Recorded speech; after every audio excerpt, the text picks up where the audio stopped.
Hey, what's up? This is Antonio. Welcome back to my channel. And who's ready for some fighting words? In this video, I want to talk about Terence Bud Crawford and why I feel like there are powers that be who are trying to stop him in being an all-time great. Really quick, if you like the videos, please take the time to subscribe to the channel. Also hit that thumbs up button because it does help. It does push this channel further along. And also, please, if you could, circulate the videos. Just make this channel really into something. So here's the thing. The IBF strips Terence Crawford of the IBF title. Okay, don't really agree with that, but sure, okay. And they decide to give it to Jaron Ennis. I got a problem with that as well. Let me start with this. Terence Crawford is stripped, and he hasn't had it that long, but he's stripped. He was, he knows that he has to do, contractually, he has to do a rematch with Errol Spence. It's not a thing of will he defend it. It's a thing of when he's going to defend it, and more so at what weight is he going to defend it. So it will be defended, and that's one thing. But then the other thing is this. I question if Errol Spence had won the fight against Terence Crawford, would they be stripping Errol Spence? My guess, my thoughts are no. No, they would not strip Errol Spence because he's the one who, let's be honest, everybody wanted to win. At least the people upstairs, the powers that be, they wanted him to win. There were bigger fights on the horizon if he won. Of course, the one fight that I'm talking about is the Canelo fight. That was on the horizon, say he won. And everything was kind of shifted off course just simply because, Terence Crawford was a monkey wrench that they clearly saw coming, but they didn't respect. And, everything kind of fell out of line. So here's my thoughts. You have Jaron Ennis, who, by the way, didn't fight for this title. He just received it in the mail, and I don't know where we just give titles away. There's nothing respectable about that. I hope he doesn't walk around with that around his waist. I hope he's not taking pictures of it. I hope it's not on his Instagram or anything like that, because you did not fight for it. If you didn't fight for it, there's really nothing to brag about. If somebody gifted it to you, which it was gifted to you, there's really nothing to brag about. Again, the powers that be. Why Jaron Ennis? There's other guys at 147 pounds that could easily. I know you might be saying, "Well, he was up the bat and he was a next contender." That's not what I'm talking about right now. I'm talking about politics. Why are we giving it to Jaron Ennis? Because we're going to crown him the next king at 147. So in order to put him in position as the next king at 147, he needs some type of crown. If we're gonna crown him, he needs a crown. Basically, we need for the public, you and myself, to believe that he's something that he has not been proven to be yet. He has not been proven to be a top-notch guy yet.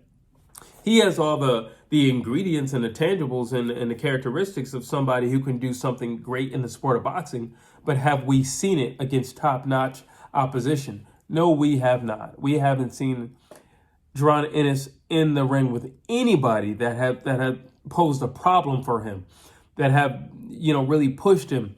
Yeah, all right, sure, he had one fight where he went the distance, and that's about it.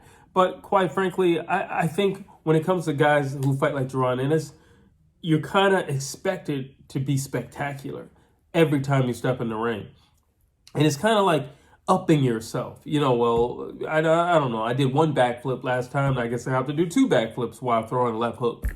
You know what I'm saying? You got to up that. You got to step it up.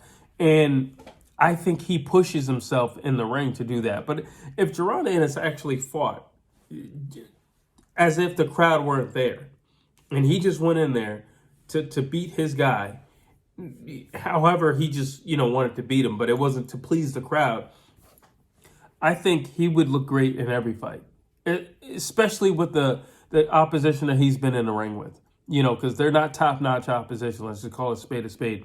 They're not top-notch opposition. So, yeah, he's going to look good against these guys. And, we already know that egg that is Errol Spence has been cracked. And now there's a theory that, this cracked egg, he also has some other conditions going on with him due to the car accident. Could we truly put our stock in him long term? That's a question mark. The powers that be, they ask these questions. The powers that be, they set these things in place. So what do? Well, we do know that we want somebody who's flashy. We do know that we want somebody who's fan-pleasing. Preferably black. Let's be honest. Preferably black. Yeah, Jaron Ennis looks like he can fit the bill. Granted, he is not proven. He's not proven. Nobody's seen this man in the ring with a top 5 guy. He's not proven. But sure, if that's what you want to do, that's what you want to do. Here's my thing. If anything, order him to fight Terence Crawford. Simple as, if you do that, that eliminates a lot of things. But this man is walking into the ring with a belt that he did not earn, and you expect him to be respected because of it? No, he needs to fight the man. That's how this thing works. You fight for that belt. That's how this thing works. And if he had any type of respect for himself, he would say, no, you can give it back to him. You can order that man to fight me. That would make more sense. If I want to walk around, I want to walk around with some street cred. And right now, ordering belts being ordered to me are not street cred. Now I want to talk about something else. It's all tied in. This is why I'm so annoyed with this situation. Because Jermell Charlo, the twin brother of Jermell Charlo, who just lost to Canelo Alvarez, he's had his belt for over 2 years. He hasn't fought in over 2 years. He's about to fight Benavidez, and the belt is not on the line. He's about to fight Benavidez at a catch weight, not even at the weight that he's champion at. And he's allowed to hold on to his belt. Terence Crawford hasn't had the belt a year. I believe it's been like 6, maybe possibly 6 months. I don't even think it's 6 months. How come he gets stripped and he doesn't? When I say powers that be, I mean powers that be. There are people who want certain people in place and who think certain people are more marketable than other people. And let's be honest. And listen, if we're just talking marketing and strategy, there's nothing and nobody more marketable than the Charlo brothers. They can fight. They have the fan base. And they're absolutely crazy. So, like all you gotta do is put a mic in their face and step back, turn on the camera, and watch the magic unfold before you. So, in that sense, yeah, I get it. Like, I totally get it. Let him hold on. Let him keep the belt. But at the same time, there's no way we can have something like what's going on with Jermell Charlo, holding on to the belt for 2 years, fighting at a catch weight, and then the belt's not even on the line. And then we have Terence Crawford, who hasn't had the belt 6 months. I believe it's been about 6 months, but that's not even the point. He still hasn't had it a year. Why does he get stripped? Why does he get stripped? Jermell Charlo can just hold on to it. We know who Jermell Charlo's linked to. We know it's these Al Heyman guys who are protected by, the Godfather himself. We know why. Let's not play crazy. We all know why.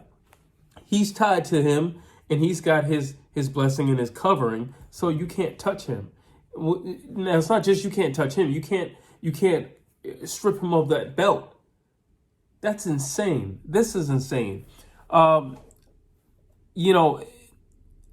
Terence Crawford has said before that, he just feels like, he's got enemies in boxing. Terence Crawford definitely has enemies in boxing. I don't care what you say. He's just a guy who's kind of marked, and it's just like, you're never going to get your just due. And it could just simply be backlash. I don't know. Maybe I'm just talking out the side of my head. I don't know. But it could also just be backlash. We were expecting Spence to win. Strip him of that title. And while you're at it, strip him of another title in a month. And then make him fight another guy. Because you didn't fight Errol Spence. You're not trying to fight Errol Spence at 154 pounds. See, if you say yes to fighting Errol Spence at 154 pounds, then you can keep all your belts. Because we're banking on Errol Spence to beat you at 154 pounds. And he's going to be the weight bully that he's always been. So we're going to bank on that. Or we can play the safe road. Because let's be honest, we all know that, let's just say if Errol Spence and Terence Crawford, they fight at 147 pounds. Errol Spence is not going to fight Jaron Ennis at 147 pounds. He's not. So either way, it's a setup. It's a setup because Earl's going to go up. and then he could possibly be, you know, the big fish again. Possibly, because the argument is he was weight trained, which would only mean that he weight trained himself. But anyway, he was weight trained. All right, so now we got Errol Spence here at 54, because we don't really know what's going to happen with Charlo when he comes down. We do know that Tim Tszyu is looking for him and waiting for him. Tim Tszyu's in an alley with a bat like this, waiting for Charlo to come back down. So what if Charlo loses to Tim Tszyu? Well, we already put Errol Spence into place. We got Jaron Ennis right here. He's holding that IBF, and he can probably beat a lot of guys where he could definitely get, you know, 3 more belts. This is chess, and the pieces are just being placed all over the board. And I don't think it's fair to Terence Crawford. And then, you know, it's funny because Terence Crawford says he wants to fight Canelo, and everybody's like, you can't fight Canelo and you can't beat Canelo. But then when Errol Spence said he wanted to fight Canelo, everybody's like, I'm open to that, you know, because you never know. Errol Spence is big for the weight. It's amazing how people flip-flop in this sport. Again, the powers that be. Who puts these narratives out? The powers that be. You know, like, so it's amazing to me how this can happen. And it's amazing to me that, again, Jermell Charlo is walking around with a belt that he has not defended for over 2 years. And he's about to step back in the ring, and he's not fighting to defend his title. He's actually fighting at a catch weight. So win, lose, or draw, he walks out with that title because he's going to say, well, that's not my weight. You know, let's just say Benavidez were to beat Charlo. He's going to be like, that's not my weight anyway. You know I was off for 2 years, and you know this ain't my weight. That ain't my weight. I'm going to go back down to where, you know, where my actual weight is, and then I'm going to defend there. That's bull. That is politics at its finest, but that is bull. And trust me, that's the way everything would be spun. That is the way it would be spun around. And then, you know, because boxing is a lot of argument.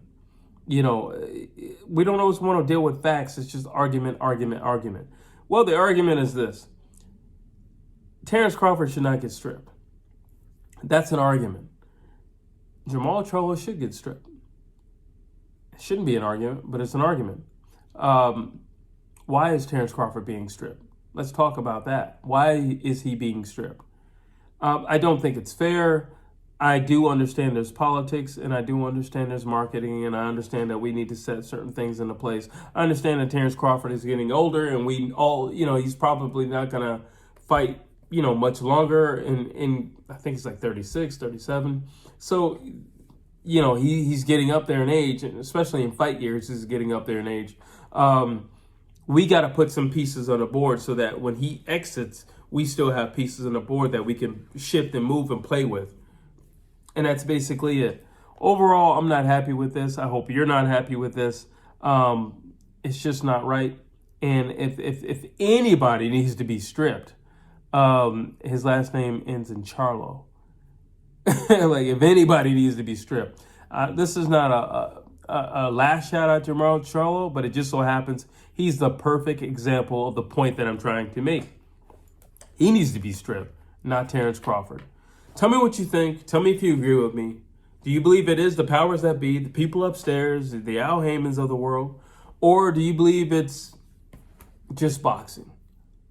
Do you think that there are pawns and there are pieces, there are queens and kings on the board, and then there are just pieces that, you know, are meant to be sacrificed on the board? Drop your thoughts down below. I'd love to hear what you have to say. And as always, please like, please share, please subscribe to this channel.